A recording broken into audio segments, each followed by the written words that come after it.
Welcome to We Hear Her.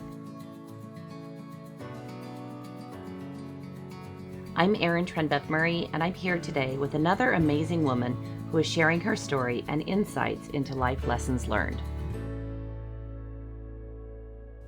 Hi, I'm Erin Trenbeth Murray, and we're here for the We Hear Her podcast for women who succeed.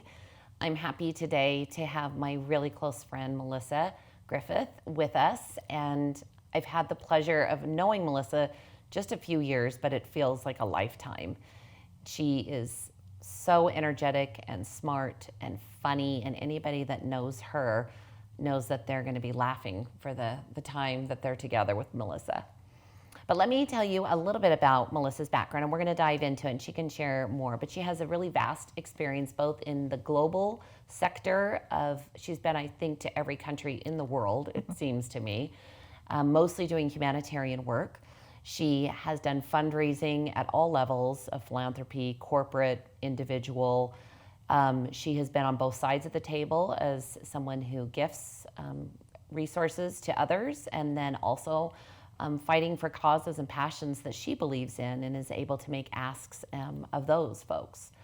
So what we were hoping to dive in today is a little bit about the new chapters in Melisa's life, as she has many, and they're all fascinating. I think you should write a book. That would be kind of fun. Great idea. So thank you, Melisa, so much for being here today. Well, thanks for having me. Really appreciate it. Yeah. So the first one I want to start with is the new gig you've been doing this year. Yes. Tell us about that at the University of Utah. So I work for the Ken Garff University Club in the south end zone of Rice Eccles Stadium. We've been open as a club for about 2 years, and I've had my eye on it for quite some time. It's a social club, a private club for members who can come and, you know, they can dine with us, they can bring their friends, they can do wine nights with us, they can hold private events. Really, there's so many different facets of what the club offers. And finally, about 7 months ago, an opportunity opened for me to become the senior membership sales director. And the last 7 months have been possibly the most fun I've ever had in a job with staying in one location. Yeah. Oh, I love it. I mean, obviously a cool name, Yeah, Ken Garff, can't right? fight it. but it is really, truly such a unique space that there's no other college stadium across the country that has something like this. What a fun environment you get to be in. Yeah, it's really great. We have about 700 total memberships right now. When I started, we had about 350. So it's been a really great lift. And we're just growing. And the whole thing is seeing people connect with other people. My job, I give a lot of tours and I treat people to meals. And one of my favorite things is walking through as I'm giving a tour and people stop and they say, "Erin, I didn't know you were here." It just like furthers a small lake city even more, but it's just this great high caliber of individuals who are just existing together in a really, really cool, unique environment. Well, you're a huge Ute fan. Huge Ute fan. So, and you worked at the University of Utah in other capacities. Yep. So that makes a perfect match. Yeah. We've held our Girls Get Back. Our first Girls Get Back event was held there at the Layton Field Club level. Yes. So if you're a member, you get free space, Yeah. which is awesome. Yeah. So it's like a 4,000 plus cost savings. well, there's your pitch. So if you have not joined the Ken Garff University Club, do so. You'll see me up there all the time. But Erin needs her own office. I do need my own. I need my own office in a lot of locations. You do. I tell people that. I'm like, I really need an office here. Well, tell me also, you have more fun in your life right now. Some neat things happening this year. Yeah. And I want you and I talked before the podcast began, and I said, yeah, let's dive into that, because I think your path is not a typical Utah path per se. Mm-hmm. And I love all the unique experiences and the super courageous, bold way that you're going into it, diving in head first. Tell us what's happening this year. Well, I'm getting married in June. I'm a 39-year-old woman in Utah, and it's my first marriage. And with that, I am going through IVF. We're trying to have a baby. There's a lot of moving parts this year. And so being in a position that I'm in with my job at the stadium, to be able to have an incredible time during the day, but leave it there during the day and go home and be present with my wonderful fiance, is a new thing for me. My previous jobs, I worked long hours and I really dedicated my whole self to my career. And now that I've experienced partnership with my fiance, it's just really changed my entire outlook of why I'm doing what I'm doing, what my goals are, what the legacy is that I want to leave behind after I'm done here. So it's been a fun journey, and I am very excited for the rest to come. New job. New job, new New man, baby. New husband. potential baby, stepkids. Yes, all of that. It's been a lot. It's been a lot. And, I came to terms a couple years ago that marriage might not be for me. Growing up in Utah, you get married much younger, stereotypically 19. speaking. 19. Yeah, we were with some friends this weekend, 19, 22, and I think 25 was the other one. And I felt like I was behind. I felt like I was behind in my life, and that everyone else was living their life that they were supposed to live in our beautiful state of Utah, and I was doing it wrong. And so it really took me doing a lot of soul searching and a lot of determining what I truly do value. And then it all just fell into place at a Utah game in Florida, actually. But yeah. I love that. Do you think that were you being hard on yourself? Are you at a place that you're like, yeah, it was just, you said I was worried I was doing it wrong. Yeah. That's a lot of pressure to put on yourself. Yeah. I think the period of life that I was in, I don't think I would have been my own friend the way I was speaking to myself. And I look back, and it wasn't that I was doing it wrong. In fact, the stepping stones were making a really beautiful path. I just couldn't see them because I was so focused on looking forward that I wasn't looking back and seeing the progress that I had made over the last 13, 14, 15 years when I thought I should be married. I should have 2 kids. I should have a white picket fence house, that should really consumed me. And it wasn't until I realized I am living an incredible life, whatever that looks like, and I can be kinder to myself, be a friend to myself, that I think I started attracting different people in my life as well, because I was lighter on myself, which just made me a lighter person to be around. I think I'm so jealous the experiences you've had. I mean, you had everything with your travels around the world. You've seen the most destitute poverty. Yeah. You've had some pretty high rolling trips and enjoyed luxury. You've seen so many different types of people and perspectives. And what a gift. Yeah. I got married at 19 and became very, pretty much a homebody. Like doing what you're saying, doing it the right way, like finishing my degree, getting married, blah, blah, blah. And I think how jealous I am in a lot of ways of the life experiences that you've had.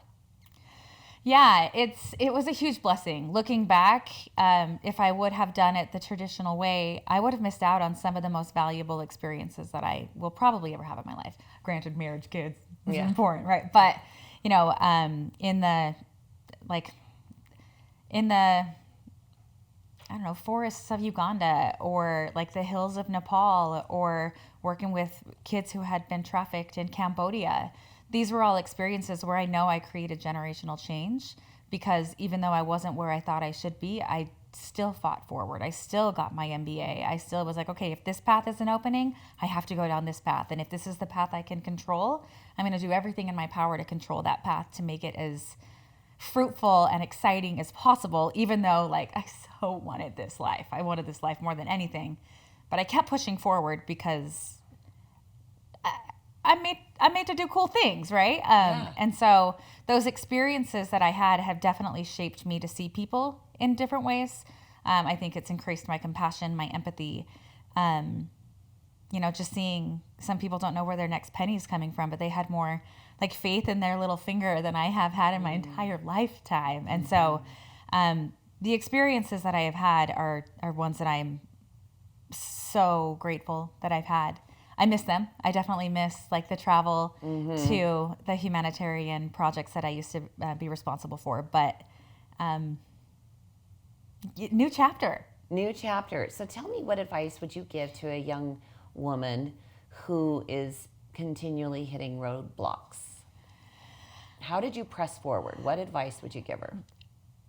When you hit those roadblocks, look for things to be grateful for, because they're there. Even though if it's not the story or the narrative that you have made up in your head, there's so many things to be grateful for. There's so many new relationships that you can find and that you can build new friendships. And, everything is a stepping stone. Everything is a stepping stone that'll take you to the next place in your life. I think so the gratitude element, reflecting on what you have and being grateful for that. Every morning that I wake up, I say, today's going to be an incredible day. And then I say 5 other things depending on what I'm feeling in the day. And it really changes the trajectory of my day when I started out with that mentality versus like, another day in the office, I had to go do a podcast with Erin. The highlight of my day. But I think being grateful and being kind to yourself, just because your story isn't playing out the way that 90% of the populations in Utah plays out, doesn't mean your story isn't incredible. Doesn't mean you're not unique. Doesn't mean it won't happen. It just might not be right now. And so just find something that is working for you and just chase it. Just chase it with everything that you have and see where you land. You just I just love you. So tell me about why you are so curious.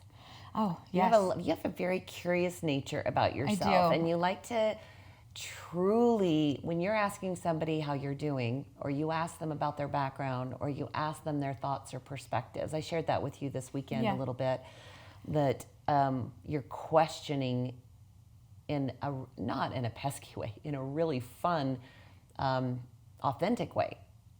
Why do you do that?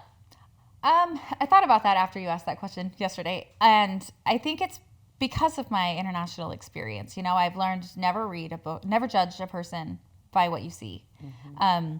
We ended up, I asked a friend this weekend, why did you name your daughter this? And it turned out to be like the most beautiful story that just it peeled back so many more layers of who she is as a person. And I genuinely care about people. I genuinely want to get to know who they are at their soul. Because even when things go sideways in friendships or someone says something that's rude, like when I get to know who they are at their core, it makes it so much easier for me to be like, oh, they didn't mean it that way. And just kind of refocus on grace. Yeah, like I think that you nailed it. It helps me develop more grace for individuals, and I want to know what makes people tick. What do you think? What words do you think your friends use to describe you? Oh, vivacious. Yes. I think vivacious is a good word. I think that is on the list. Caring. I think curious is one of them. And heartfelt. What was you? I would also add witty. You're super funny. Your sense of humor is ridiculous. I love it. And your laugh. I would also say really intelligent. Thanks. You've got a savviness, super savvy, and you're articulate. You have a very strong vocabulary. I don't know if you noticed that you do. I didn't. But you do. Thank you. There's just a lot of things about you between being light and funny and smart and articulate that pulls it all together. You're the full package. And Ben's very lucky to have you as his fiance. I feel the same way about him. I know. He's a We great love guy. him. You do. Yeah. So with this new big chapter, you have any fears going forward? Are you kidding? Could write a book on that. Okay, well, let's only pick one, because we're not going to let fear drive us. Yeah, I think my biggest fear is letting down those that I love. Taking this new chapter of being a stepmom when I feel like a 26-year-old at heart. I am so scared that I'm going to let them down, that I'm going to let Ben down, that I'm going to do something that is so irreversible that I can never mend a relationship, because becoming a stepmom is hard. I love them with every ounce of my being, but my gosh, it's hard because they're not my kids. They have a mom who loves them very much. And so I'm learning how to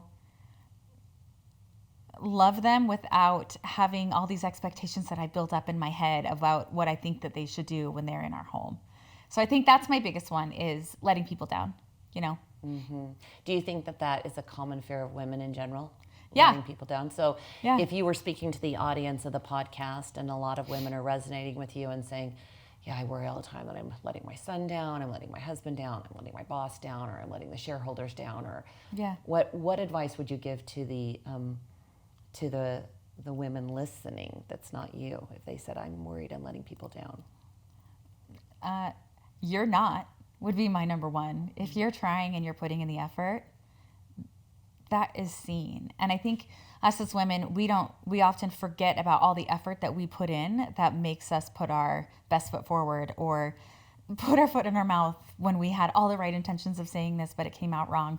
And you're not, and tomorrow's a new day. I was not my best self to my stepkids a couple weeks ago, and we sat down and were able to talk it out, and we had completely different ideas of how the conversation went, but because we were able to just address it head on, it was like a nothing, and it made us stronger. So if you feel like you're letting people down, give yourself grace.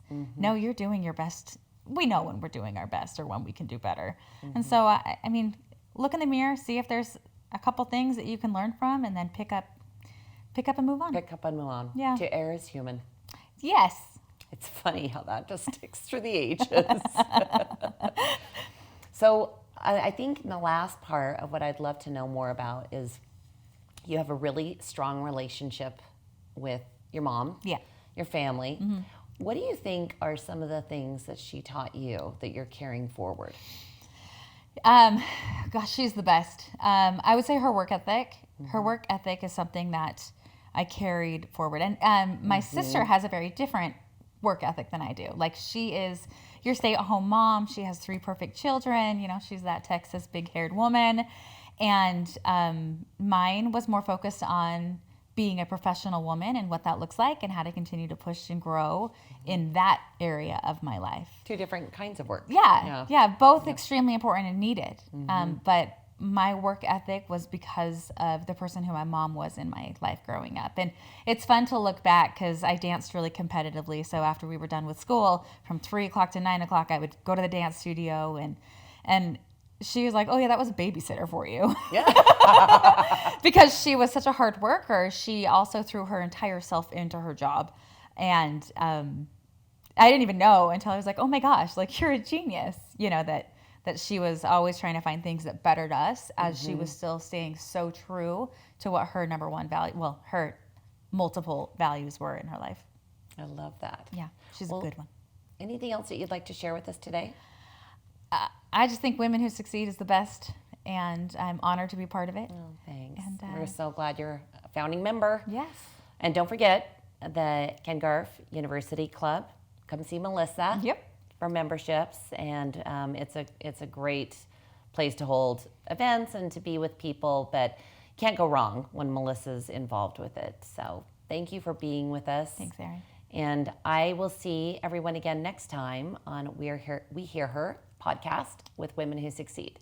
Thank you. Thank you for taking the time to hear her. Join our efforts and learn more about Women Who Succeed at womenwhosucceed.org.